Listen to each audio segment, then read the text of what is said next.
سجده تلاوت نیت څنګه دی، طریقې څنګه ده.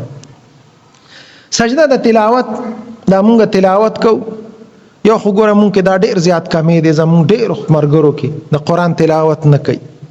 قرآنونه ویلي دي قرآن تلاوت نه کوي. معمول جوړول پکار دي.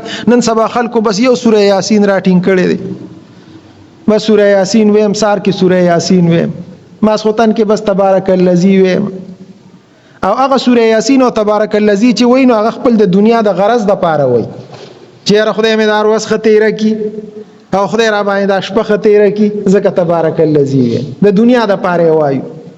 خو کوڅو کې د آخرت د پاره وای نو صرف په یاسین او په تبارک الذی خو اکتفا نه د پکار کنه. دا نور قرآن نه دی، سنت عمل دی چې قرآن مجید د سر نه شروع کا او ختم کا، بیا د سر نه شروع کا او بیا ختم کا. دا د قرآن حق دی، دا د قرآن په مونږ باندې حقوق دي.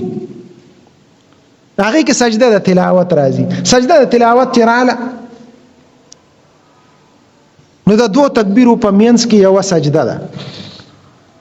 نیت ادا دی نویت ان اسجد لسجدة التلاوة القرآن آمنت بالرحمن ورضيت بالإسلام متوجها إلى جهة الكعبة الشريفة الله أكبر سبحان ربي الأعلى سبحان ربي الأعلى سبحان ربي الأعلى الله أكبر. بس سلام پکې نشته.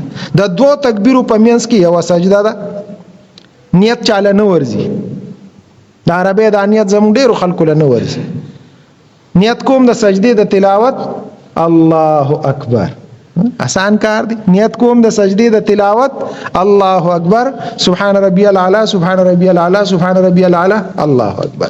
دغه سجده ده، دا سجده د تلاوت ته. دا واجب شو چې چا د قرآن مجید کې تلاوت آیات د سجدې اولست یا چا وورید نو پاغوی باندې لازم شو، واجب ده چې دی به دا سجده کوي.